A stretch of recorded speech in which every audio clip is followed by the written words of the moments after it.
For 15 years, she mopped their floors. They called her Miss Denise, never knowing who she really was. They gossiped around her, ignored her, underestimated her, until one day she didn't come with her mop.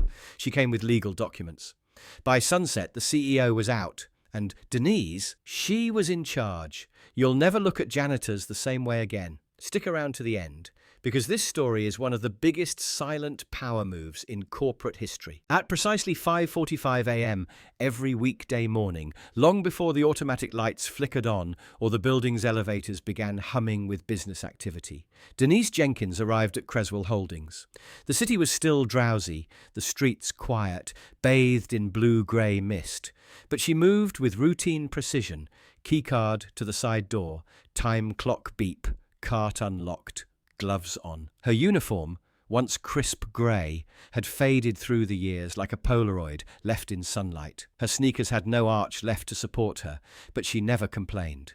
She pushed her squeaky cart down those empty marble hallways as though she were marching through a battlefield she knew better than any soldier. With practiced rhythm, she dusted door frames, vacuumed office rugs, and polished the corporate logo etched into the glass wall on the 12th floor lobby, removing smudges left by ambitious interns and careless executives alike.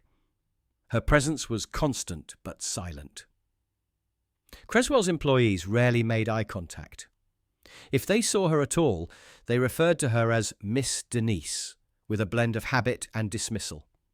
Not Mrs. Jenkins, not Ma'am, certainly never Denise Jenkins.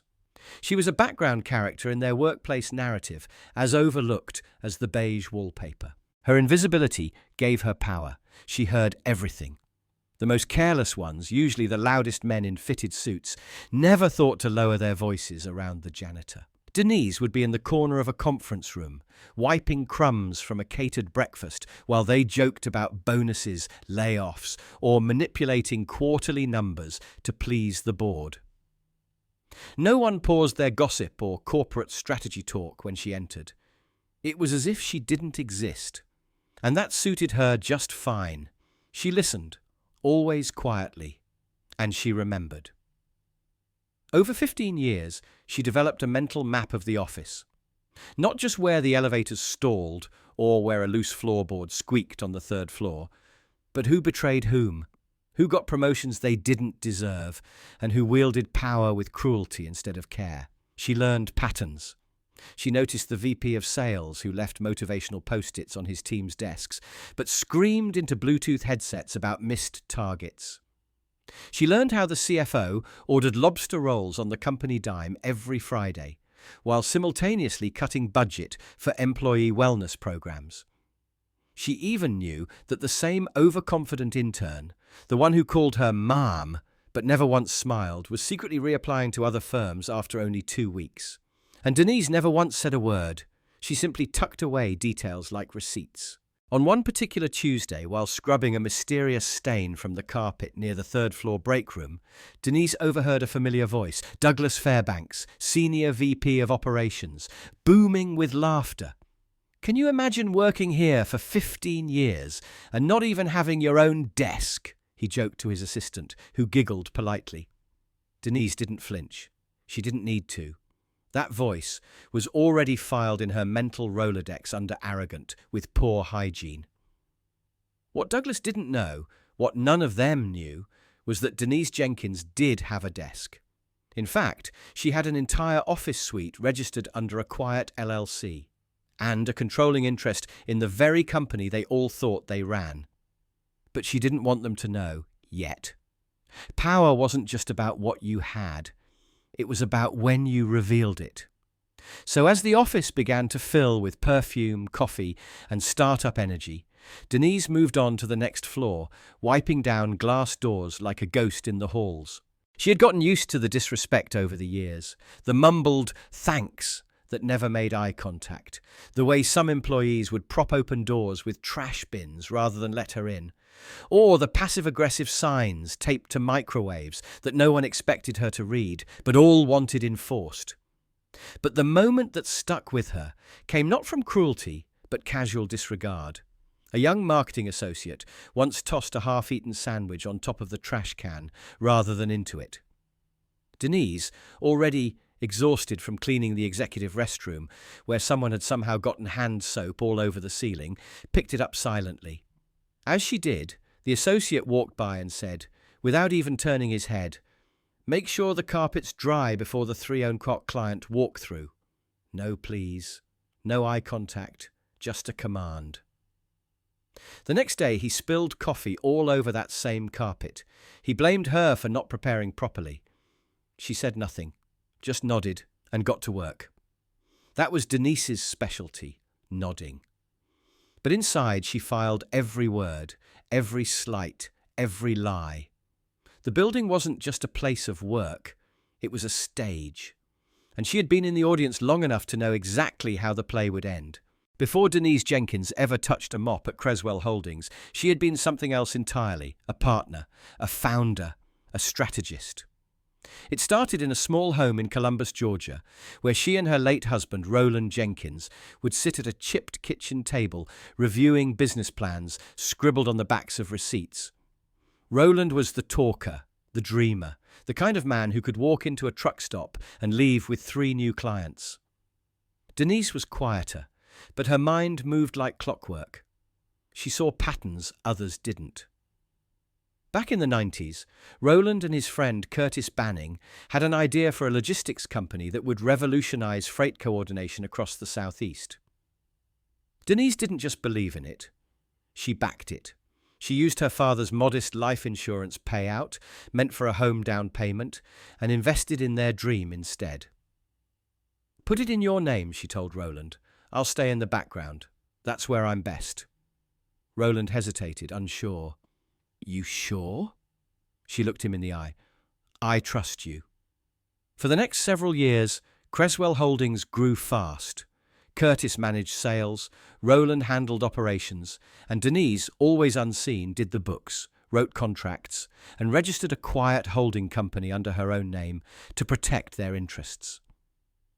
But in 2004, a late-night delivery accident on I-85 took Roland's life. Denise's world cracked. Curtis gave a 2-minute speech at the funeral, offered no help afterward, and within weeks removed Roland's name from company documents and quietly stopped communicating with Denise altogether. Curtis assumed she'd go away. He assumed wrong. Denise had everything: receipts, contracts, founding documents signed by Roland and Curtis both. She could have gone to court. She could have dismantled the company. But Denise understood timing. Instead of lawsuits, she waited. Then, in 2007, she noticed a job listing at a local community board. Night janitor position, Creswell Logistics. She applied with a fake name, used a borrowed address, and walked into her company's headquarters with a quiet smile and a fresh pair of work shoes. The hiring manager didn't ask questions. Curtis never recognized her. By then, he was already handing day-to-day leadership to a new CEO, Thomas Wexler, a flashy Florida State MBA with more ambition than sense. Denise kept her head down. She scrubbed floors and watched the machine she helped build slowly corrode from the inside. She saw managers fired for questioning decisions, warehouse workers injured and ignored, bonuses redirected to executives who'd never set foot on a shipping dock. She saw the company's values disappear under layers of buzzwords and spreadsheets. All the while, she wrote things down. A black notebook, hidden behind a bag of spare gloves in her locker, contained names, dates, quotes, and violations. Every policy broken. Every employee wronged. Every time Curtis or Thomas or the board made a decision that violated their original charter, she made a note. By year 10, Denise knew Creswell Holdings better than anyone on its payroll. She knew who in HR leaked staff complaints to upper management. She knew which conference rooms had security cameras and which didn't. She knew when payroll glitches were intentional, but she didn't act yet. Instead, she bided her time and built quiet alliances. A delivery driver named Leo, who kept copies of warehouse accident reports. A receptionist named Carla, who once confided that bonuses had been restructured to prioritize senior staff. A temp named Eli, who was fired without cause for flagging financial inconsistencies. Denise kept every scrap of evidence. And when her legal team, 2 lawyers she had on silent retainer, told her the structure was solid, she sent them one text: "We're ready when you are." That morning, as she polished the glass on the executive suite doors and checked her phone, Denise didn't smile. She didn't need to. She just kept walking, same pace, same rhythm, but with a purpose that felt heavier than her mop bucket. Because this time, Denise wasn't just cleaning up messes. She was walking straight toward the boardroom, toward the glass walls that used to reflect back an invisible woman. This time, the doors would open differently.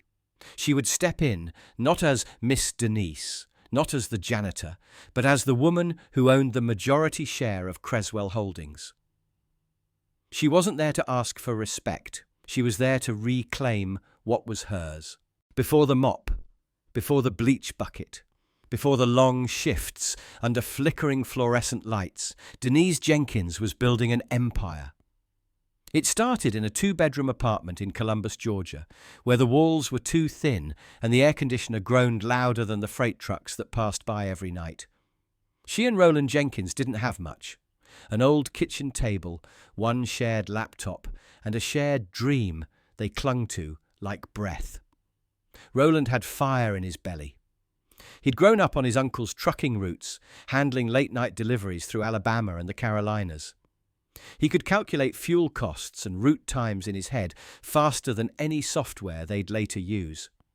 Denise, on the other hand, was the blueprint. While Roland saw the road, she saw the system, the flow of goods, the margin gaps, the choke points in regional supply chains. While he pitched to clients, she drew up budgets, wrote contracts from scratch using legal templates she borrowed from the public library, and logged every dollar spent into a spreadsheet, color-coded so precisely it could have been used in an accounting course. They didn't have investors, not yet, just grit, cheap coffee, and a fax machine that only worked if you smacked it twice and jiggled the plug. They named the company Creswell Holdings. Creswell after the street Roland's grandmother used to live on, a name that sounded polished and trustworthy. In 1998, they printed the name on 20 business cards at a local copy shop, laminated them by hand with plastic sleeves, and Roland hit the road with nothing but his pitch and that undeniable charm of his. Denise stayed home and worked 2 part-time jobs, assistant librarian by day, cashier by night, while also handling the books and drafting letters of interest to potential partners. It wasn't glamorous, but it was real.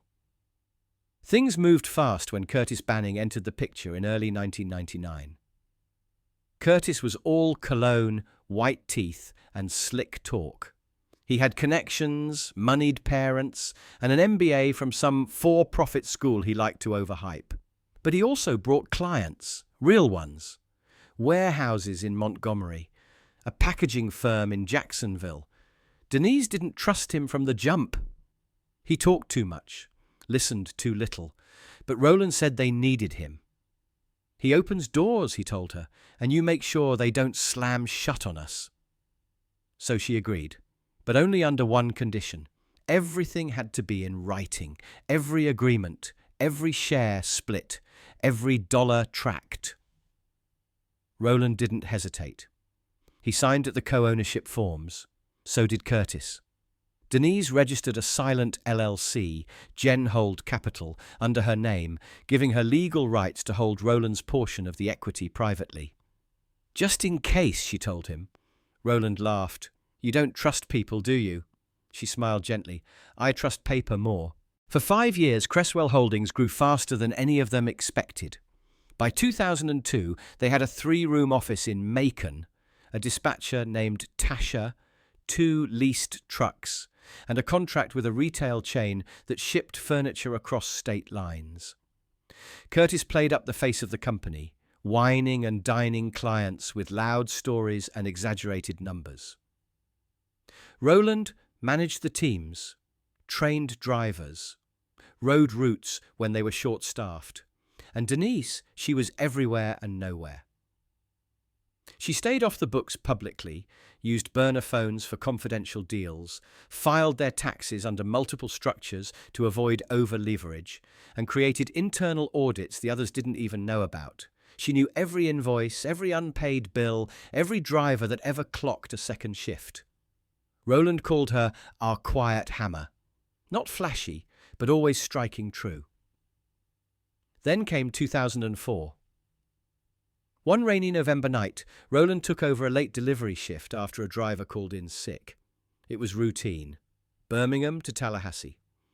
A stretch of I-85 he could do blind, but somewhere outside Montgomery, a semi flipped in heavy rain. The brakes locked, the trailer jackknifed. Roland was pinned beneath steel and glass. Denise got the call at 3:27 a.m. Her world cracked open like a fault line. At the funeral, Curtis gave a eulogy that sounded like a quarterly report. He praised Roland's dedication to growth and entrepreneurial legacy, but never once mentioned Denise. Not her name, not her role, not her loss. That was the first warning. The second came 3 weeks later. Denise was still wearing Roland's sweatshirt every day, still making tea she didn't drink, still sleeping 2 hours a night when she discovered that Curtis had filed new ownership documents, removing Roland's name, amending articles of incorporation, and assigning himself 100% voting control of the company. The ink was still wet on Roland's death certificate. Curtis had moved fast, counting on grief to be a silencer. He sent Denise a bland condolence card with no return address and stopped answering her calls. He thought she'd disappear, that she'd fold like a grieving widow too tired to fight.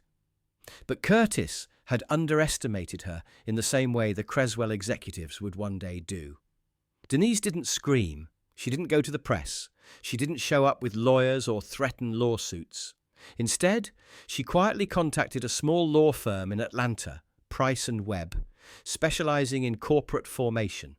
She gave them everything. Contracts, emails, notarized shareholder agreements, the original capital investment made from her father's inheritance, the equity shares under Genhold Capital. "Do I have a case?" she asked calmly. The lawyer, a black woman named Yvonne Price, stared at the files for a long time and said, "You don't just have a case, you have control, but it'll take time." Denise nodded. "Then I'll give it time." She moved to Birmingham quietly, took a studio apartment near a bus stop, and waited. Not like a chess player thinking 3 moves ahead, but like a gardener planting a tree whose shade she might never sit under. In 2007, she saw it. A flyer posted at the community centre near her apartment. Night janitorial staff needed. Creswell Logistics HQ. Denise circled it in red pen. 2 days later, wearing thrifted clothes and a worn cap pulled low over her brow, she walked into the back office of the very company she co-founded. The hiring manager barely glanced at her ID.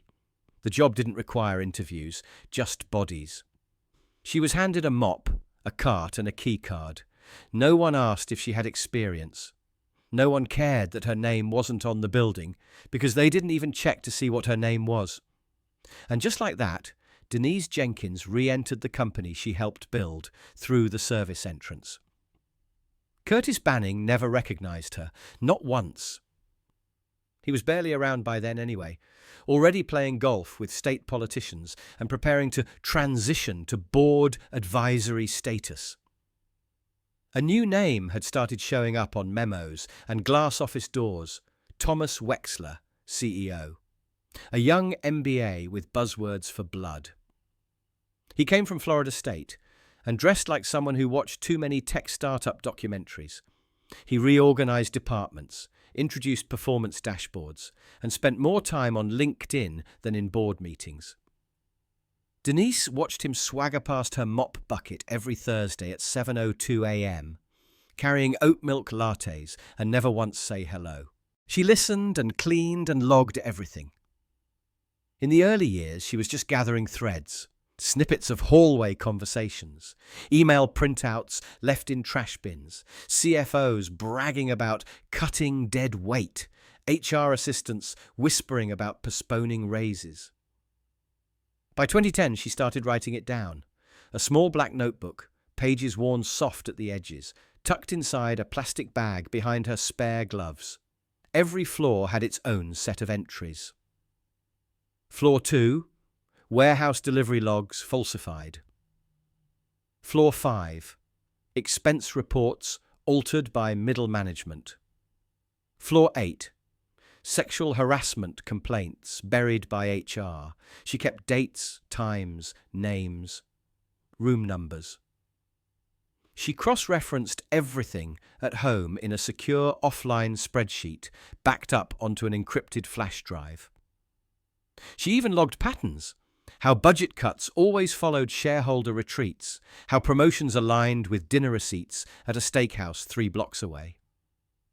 But she didn't just gather dirt. She gathered people. People like Leo, the delivery driver who slipped and broke his wrist in the loading bay, never compensated, never acknowledged. Or Carla, the front desk receptionist who was promised a raise for 4 years but kept getting fiscal year delay excuses. Denise listened to them when no one else did. And slowly, those people started passing her things. Emails, photos, HR memos. One even left a USB drive in the supply closet with a post-it note that said, "You didn't hear this from me." Wexler's reign made things worse. By 2012, the company was bloated with consultants and buzzwords, but lean on humanity. Denise watched workers, some with 20 years under their belt, get pushed into early retirement or quietly fired for restructuring. She saw departments moved offshore. She saw diversity trainings rolled out in the morning and racist jokes whispered by lunch. She saw employee surveys deleted before they could be analysed. She saw the rot spread, and she kept cleaning, kept logging, kept nodding when people brushed past her. They thought they were clever, covering their mouths when gossiping, lowering voices when discussing firings. But you can't hide patterns from someone who knows how the foundation was laid. And Denise helped lay that foundation. She could see every crack now. She waited 15 years, not because she had to, but because she wanted the whole system exposed. She wanted the full map, not just the route. She wanted to see how high the tower had been built on sand, and she wanted them all in the same room when it fell. So she waited until her evidence was airtight. Her legal team had cross-verified everything. Her allies inside the building were ready. Then one morning, just as the sun hit the top-floor windows of Creswell Holdings, her phone buzzed with one text. "We're ready when you are." She was wiping down the glass wall outside the executive boardroom. She paused, checked the message, then slid the phone back into her pocket. No smile, no nod, just calm. Then she turned, pushed her cart aside and walked down the hallway, not to clock out, but to walk in. Walk into the boardroom she once dreamed up with Roland, sit at the table that was built on their blood and time, and finally speak. Not as a janitor, not as Miss Denise, but as the co-founder, as the rightful owner, as the woman who remembered everything. The investigation didn't start with a grand decision. It started with an empty break room and a mug of cheap coffee growing cold beside Denise's gloved hand. The air was dry that February morning in 2013, and something in her body told her it was time. Not to act, she wasn't reckless, but to gather with intent. Until now, everything she'd recorded had been out of caution, almost reflex. She had been grieving, watching, logging. But in that break room where 2 mid-level managers had just left behind a conversation about diversity optics, she understood something clearly. The company wasn't just broken, it was proud of its fractures. Her small black notebook, hidden behind gloves and a stitched-down flap of her locker, had always felt like insurance. Now it became her map. That day she went back to the janitor's closet, wiped down her boots, and took inventory not of cleaning supplies but of power. Who had it, where it moved, and who pretended it didn't matter.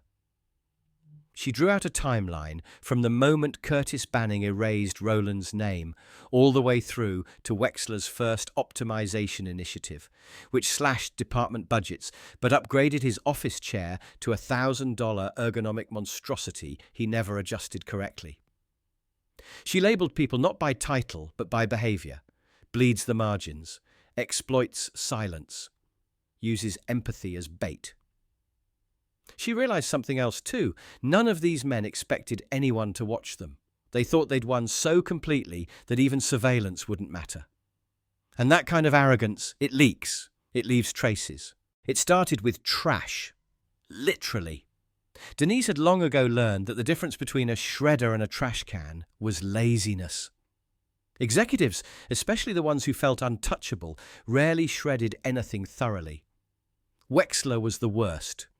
He'd print entire drafts of memos outlining layoffs, budget reallocations, or quiet settlements, and then toss them in his personal bin with a half-eaten protein bar and a printout of his CrossFit schedule. Every Thursday evening, Denise began a new ritual, collecting executive garbage. She'd bring 2 bags, one for actual waste and one for documents. She took them home in a laundry bag, steamed them over her kettle to flatten the crumples, then taped pages together on her kitchen table. That table, once used for breakfast and planning routes with Roland, now served as her command center. She started scanning the documents with a second-hand flatbed scanner and stored them on an encrypted laptop she kept under her bed. Contracts, memos, meeting notes, everything that should have been confidential, ended up alphabetized in her archives. But she didn't stop there. She started planting herself near the printer stations, pretending to clean. People talked while waiting.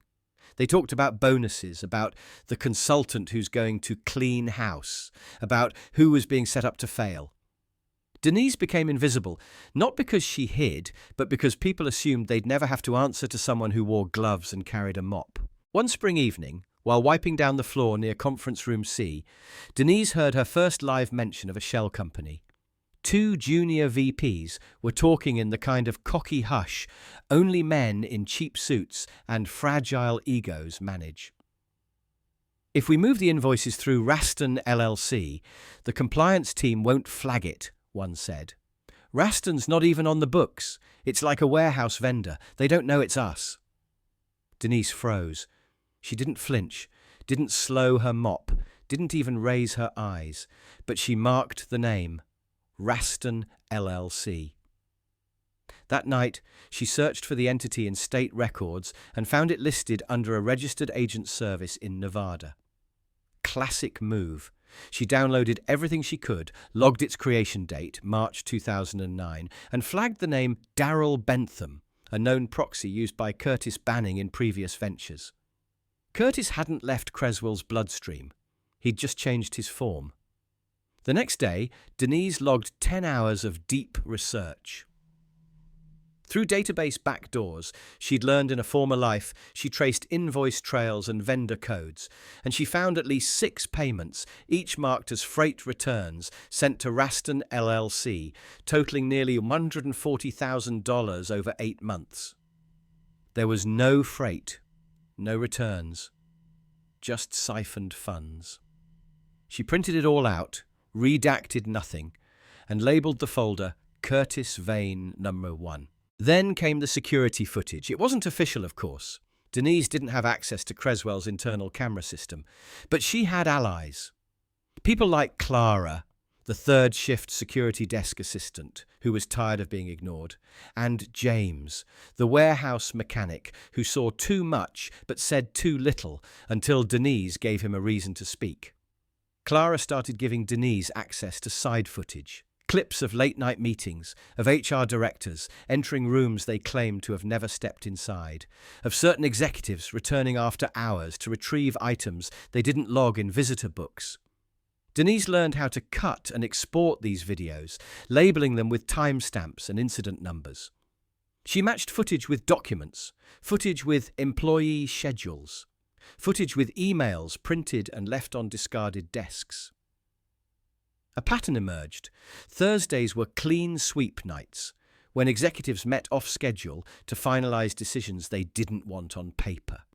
Wexler would arrive last, leave first, always with a folder, always smiling. Denise's evidence grew into what she privately called the machine. Not just files or notes, but a system of people, proofs, and pressure points. She began testing its edges. In July of that year, she left an anonymous tip to the internal compliance officer about altered shipment manifests. Nothing drastic, just enough to see who got nervous. Within a week, the office gossip circle exploded. Meetings were rescheduled. 2 mid-level managers were suddenly on vacation. The CFO, Mark Randa, issued a memo about internal integrity protocols. Denise watched them squirm and realized they were scared of shadows. That was power. Her next move was to infiltrate meetings indirectly. She knew a woman named Mila, HR's operations assistant, who loved to vent in elevator rides. Mila was invisible to most executives, just like Denise, and that made her valuable. Denise started having coffee accidentally near the elevators, asking about Mela's kids, then slowly pulling on threads. By October, Mela began forwarding calendar invites to Denise. "Just in case I lose track, could you remind me?" she'd say. Denise smiled and replied with helpful nods. Through Mela's calendar, she learned of all-hands meetings, executive planning retreats, and most importantly, off-books leadership dinners, labelled only by first names: Wexler, Rona, Curtis, Friday 9 p.m, The Crossing. That one made Denise freeze. Curtis, back in person. She followed that thread with precision. Using a public records database, she tracked Curtis Banning's travel bookings. He'd recently flown in from Tampa.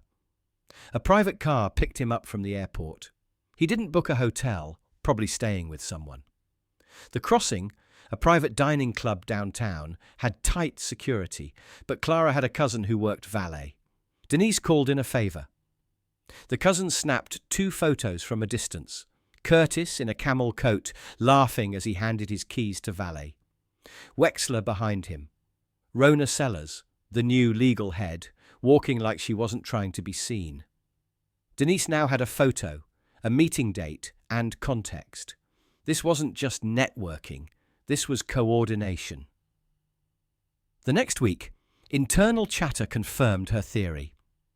Mela mentioned a new initiative being discussed, one that would quietly outsource HR services to a third party and give Rona expanded authority to override employment claims. It was a move to consolidate silence, and it was happening fast. So Denise escalated. She'd already built trust with Leo, Carla, James, and now Clara and Mila. She asked them for more: records, voice notes, screenshots. She didn't pressure them. She showed them parts of the picture. She made it clear this wasn't just about fighting Wexler or exposing Curtis. It was about legacy, about what kind of company Creswell could become if the people who built it stood together. One by one, they agreed. Carla forwarded her withheld promotion review. James shared maintenance logs that contradicted safety reports. Leo recorded a conversation with a manager who used racial slurs and later denied them in writing. Denise began assembling a wall of proof, digitally and physically. Her closet had become a kind of war room. She taped notes to the walls, used string to connect incidents across departments. She made timelines, personnel profiles, exposure scenarios. She studied whistleblower laws, state protections, IRS reward programs. She knew how to take them down, but she also knew how to give them one chance to come clean. Denise drafted a 42-page internal dossier. It was methodical, calm, and filled with timestamps, attachments, and references. She wrote a cover letter addressed to the Creswell board, none of whom had ever met her. She included copies of incorporation records from 1998, original signatures from Roland, proof of her silent equity stake through Genhold Capital. She didn't just have dirt, she had ownership. When she handed the sealed envelope to the receptionist, she wore her janitor's uniform, no expression. The receptionist, barely glancing at her, tucked it into the outgoing tray. Denise knew it would land on someone's desk before the end of the day. That was Thursday. She waited. On Monday morning, there were no major changes. But Tuesday, the air shifted. Executives started closing doors. Wexler cancelled a public event. Legal held a closed session for 2 hours. Clara texted Denise one word: buzzing. On Wednesday, she received an email, not to her Cresswell alias, but to her legal counsel's inbox. Subject line: request for private mediation. It was from Rona Sellers herself. They weren't fighting back, they were buying time. But Denise didn't want time. She wanted transformation. That Friday, Denise stood outside the Cresswell boardroom just like she had many times before. She had wiped those glass doors clean for years. But this time, she wasn't holding a mop. She wore a pressed grey suit Roland once complimented in a thrift store mirror. The badge around her neck read, Denise Jenkins, Advisor, Equity Class C. She'd filed an emergency motion through her counsel the day before, a demand for review of executive mismanagement under her shareholder rights. The board couldn't deny it. They opened the door. Let her sit. The room was colder than she expected. She didn't raise her voice. She laid out the facts, the video clips, the forged vendor files, the employee testimonies. She spoke for 27 minutes and ended with this. You built a fortress on cedants, but I remember everything, and now so will the world unless you fix it. She didn't wait for applause. She stood, nodded once, and walked out. Denise didn't need to be CEO. She didn't want a title or a wing named after her. She wanted what Roland had dreamed of, a company that didn't betray the hands that built it. Over the next 6 months, investigations were launched. Wexler was placed on indefinite leave. Curtis vanished from the orbit entirely. Carla became Director of People and Culture. James joined Safety Compliance. And Denise? She stayed, not because she had to, but because she was the legacy now. Every floor she walked, every glance she received, it all changed. Not out of fear, but respect. The kind that couldn't be stolen, erased, or replaced. She had turned silence into structure. And that was just the beginning. It began on a Tuesday that pretended to be quiet. No clouds, no protests, no late-night leaks on the news feed. But for Denise, it was the day all the years of silence, preparation, and gathering would converge into action. She wasn't angry. She wasn't even nervous. She was still, like a wire pulled tight, humming with readiness. It started in her apartment, half lived in, half war room. Her suit hung on the bedroom door, charcoal grey with a subtle weave, Roland's favourite. On her dining table sat 3 neat piles.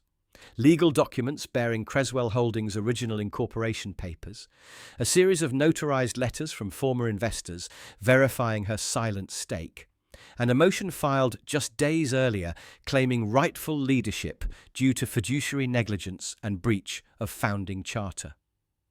Her lawyer, Hal McIntyre, Roland's college roommate, a brilliant civil litigator gone semi-retired, had just texted her, "Everything's aligned. They'll have no out. We're ready when you are." She placed the phone down. The moment had arrived, not with fanfare, but with clarity. She grabbed her worn brown bag, zipped the documents inside, slipped on a pair of flats with reinforced soles, and locked the door behind her. No security detail. No media briefing. Just a woman who had been erased from a legacy and was now ready to reclaim it with exacting calm. By 9:15 a.m., Denise was standing outside the Cresswell Holdings headquarters, not beside the service door like she had every day for years, but right at the front entrance, where guests and board members passed without a second glance. She didn't flinch as the receptionist eyed her with confusion. She simply stated, Please inform the executive floor that Denise Jenkins has arrived, co-owner and incoming CEO. The receptionist blinked, uncertain whether to laugh or call security. Denise placed a sealed envelope on the desk, Hal's legal notice, embossed and ironclad. "They'll want to read this before they send anyone," she said evenly, stepping aside and folding her hands. Within minutes, chaos began to ripple upstairs.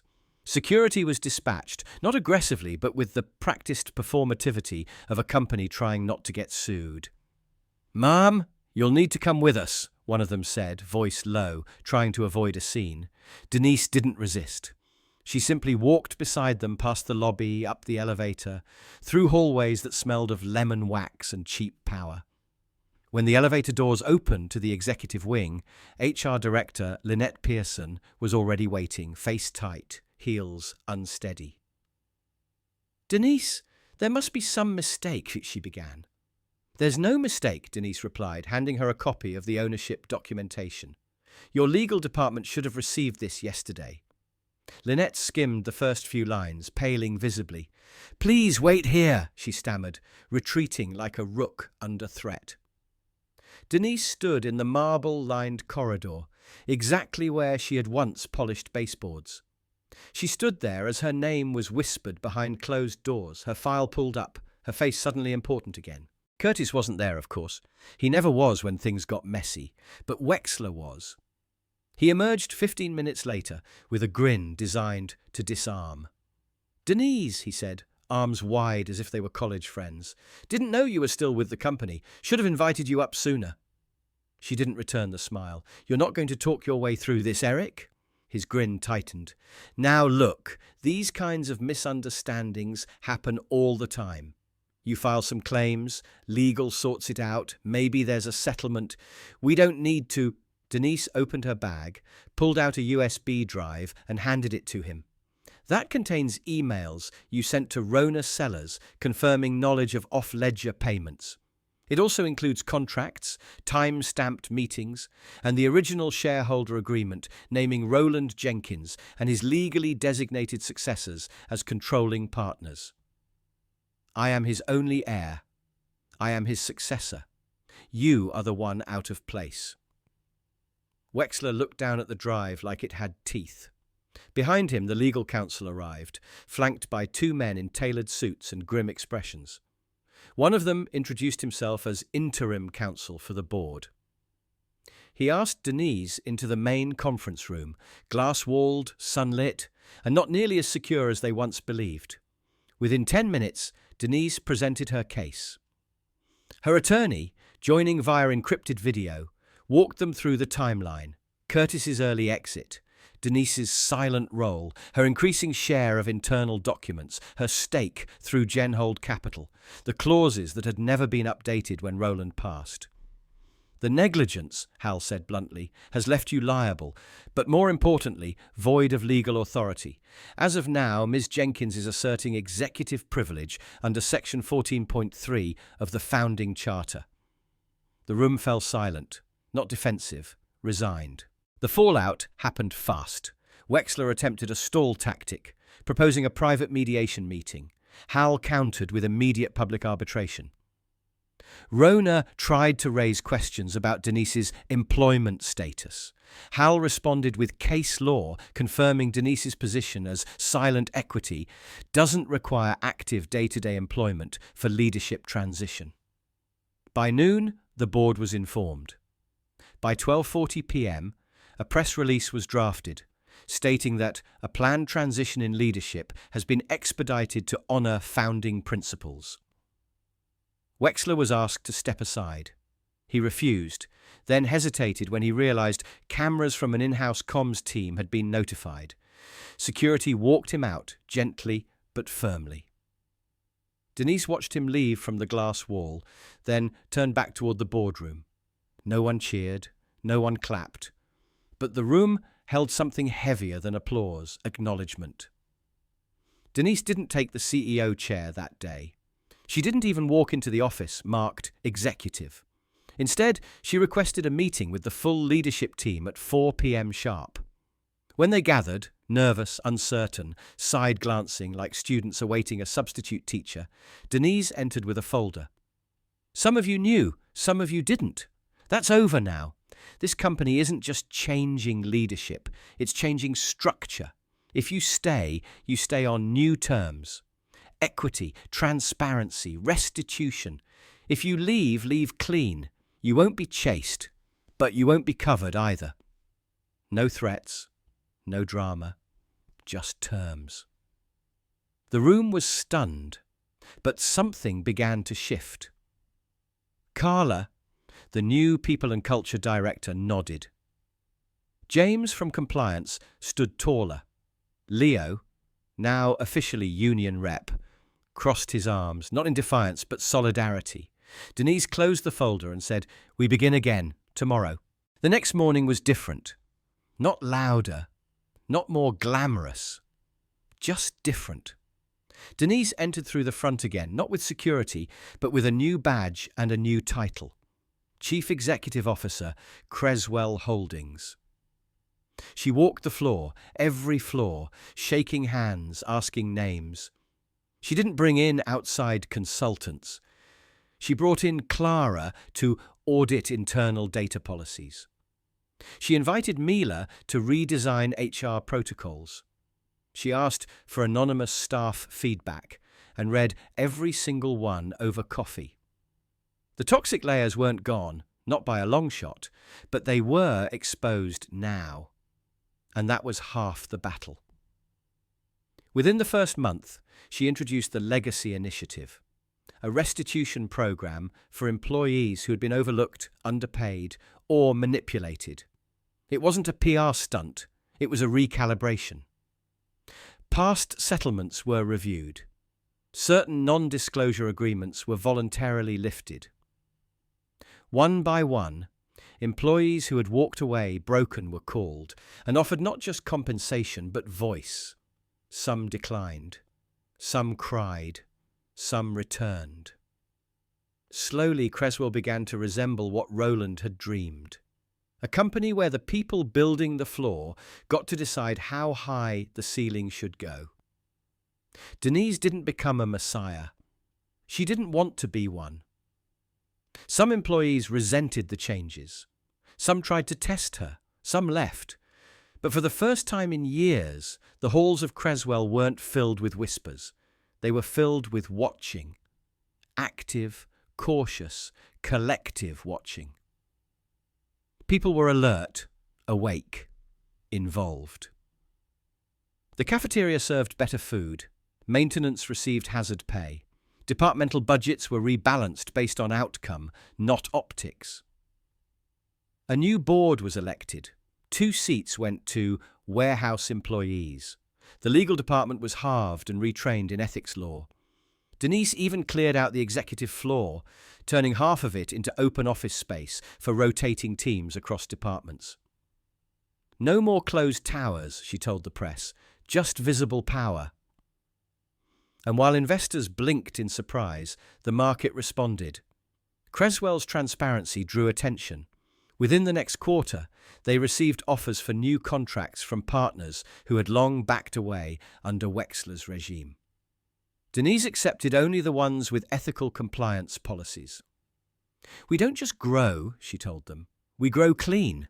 By the 3rd month, Denise finally entered her office, not the biggest one, but the one closest to the staff floor. She placed only one photo on the desk, Roland and her, from a summer BBQ where he grilled everything wrong but smiled like a king. She kept the lights soft, the windows open, and every Friday at 5 p.m. she walked through the halls, not as a formality, but as a practice. Leadership isn't up, she would say, it's out. And for the first time in a long time, people looked forward to Mondays. Because the person at the top had once been at the bottom, and she hadn't forgotten, not even for a second.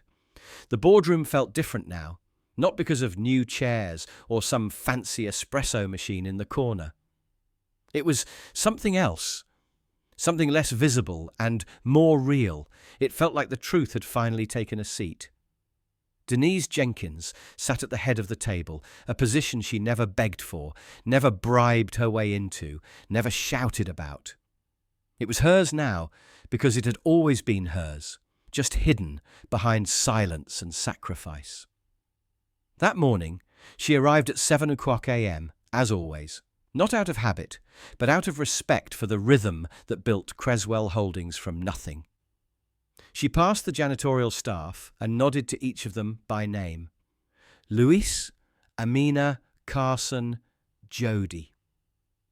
She even paused to help restock the paper towels in the third-floor bathroom, not because she had to, but because old habits were hard to break, and dignity didn't come with titles. Her heels clicked against the same tiles she once polished. She took the long way through the building, stopping by logistics, HR, compliance, IT, and the warehouse lounge where she sat with drivers sipping gas station coffee out of paper cups. When she finally stepped into the executive floor, there were no stares of confusion, no Miss Denise, just quiet nods, and in some cases, grateful glances. The people who worked for her now knew exactly who she was and what she had done to be there. And more importantly, they knew she saw them, not as roles or metrics, as people. It wasn't a fairy tale ending, though. Creswell still had its bruises. The company had grown too fast under the wrong hands, and those years had left behind policies, partnerships, and personalities that didn't align with the future Denise was trying to shape. So she didn't rush to scrub it all clean. She worked slowly and deliberately, like a surgeon. The first major shift came during a quarterly review meeting when Denise presented a full audit of every active department and then turned the floor over, not to her executives, but to warehouse leads and junior project managers. "You'll hear from the top later," she said. "First, let's listen to those who carry the weight." At first, some of the old guard bristled. A few left. Some even tried to undermine her authority with backdoor emails and attempts at outside takeovers. They failed. Not because Denise played dirty, but because she played smart. Every plan she set in motion was backed by proof, policy, and precedent. She empowered ethics over ego and installed new checks and balances, ones that couldn't be bypassed with seniority or favoritism. She created an anonymous whistleblower portal, but unlike the old version, this one wasn't buried in legalese or delayed in red tape. It routed directly to her. Within weeks, the air shifted. Departments once silenced by hierarchy began to breathe. People started speaking in meetings without watching the door. Internal polls showed a 63% increase in trust within leadership in the first 90 days. Denise didn't see that as a success. She saw it as a beginning. Her personal life, however, remained untouched by the spotlight. Denise didn't hire a PR team. She didn't accept speaking gigs, book deals, or interviews. When a national news anchor reached out requesting an exclusive, her response was short: "Let the work speak." She didn't move into a penthouse. She stayed in her modest apartment with the same chipped tea kettle and the photo of Roland on the windowsill. She walked to work when the weather allowed, and on Sundays she volunteered at the same neighborhood center where she used to mop the floors during fundraisers. To her, power was never the end game. It was the tool to fix what was broken. And fix she did. One day at a time. One policy at a time. She reinstated several fired workers, including Terence Doyle, the one who had spoken up about pay disparities and was let go in silence. He came back not just as an employee, but as the new director of fair compensation. She overhauled the payroll system entirely, introducing full transparency and profit-sharing models for every department. For the first time in company history, the person driving the forklift had a say in the budget meeting. And they used it well. Creswell Holdings didn't just grow, it matured. And then there was the legacy project. Denise never wanted a statue or a plaque, but she did want something to outlive her. something that spoke to every overlooked worker, every silent partner, every forgotten hand behind the scenes. She launched the Jenkins Fellowship, a program funding education and leadership training for support staff across industries. Janitors, cafeteria workers, night shift loaders, people who kept the wheels moving without applause. The first cohort launched in year 2 of her leadership. 20 applicants selected from around the country. Tuition paid, housing covered, mentorship included. In the opening ceremony, Denise didn't speak from a stage. She sat among the cohort and said simply, "You're not here because someone gave you a shot. You're here because you were always capable. The world just finally caught up." That moment went viral, shot by someone on their phone, shared 1,000,000 times. But Denise didn't watch it. She had a fellowship meeting to plan and a sanitation team to check in with. Her legacy wasn't going to be likes or reposts. It would be lived, one decision at a time. By year 3, Denise finally had her name etched into the glass door of the CEO office. Not as a brand, as a reminder. The same woman who once wiped that glass now walked through it with purpose. Visitors to Creswell often asked, "Where's your office?" She'd say, "Right here," and gesture to the building itself. Because Denise's leadership wasn't rooted in a corner room. It was in every hallway, every shift schedule, every safety rail installed in the warehouse after a decade of negligence. The culture had changed, not magically, but intentionally. Training manuals were rewritten. Exit interviews became entry evaluations. Employee of the month became team of the month. Bonuses were awarded based on cooperation, not just competition. And Denise, she stayed in motion, always listening, always walking the floor. And every now and then, she'd find a quiet room, maybe a storage closet, maybe the old janitor locker she'd never let them remove, and she'd sit just for a minute, reflecting, breathing, remembering, because Denise Jenkins didn't just take the throne. She built it, brick by brick, behind the curtain, when no one was watching. Denise Jenkins's story is not just about revenge or justice. It's about what happens when a person holds the line for years with integrity, patience, and unshakable purpose. She didn't just infiltrate a system that ignored her, she redefined its foundation. She didn't take shortcuts. She took the long road, quiet, intentional, unstoppable. Let this be a reminder. You don't need permission to claim your space. You don't need applause to make your move. And you don't have to shout to be powerful. Sometimes the most transformative leaders are the ones working in the shadows, watching everything, waiting for the right moment to step into the light. So wherever you are right now, in a warehouse, behind a desk, pushing a cart, or dreaming at midnight, remember this: you are not invisible. You are not forgotten. You are just preparing. And when your moment comes, don't knock. Walk in and take your seat. If this story moved you, share it. Tag someone who needs to hear it. And never underestimate the quiet ones. They might just be the ones who rebuild the world.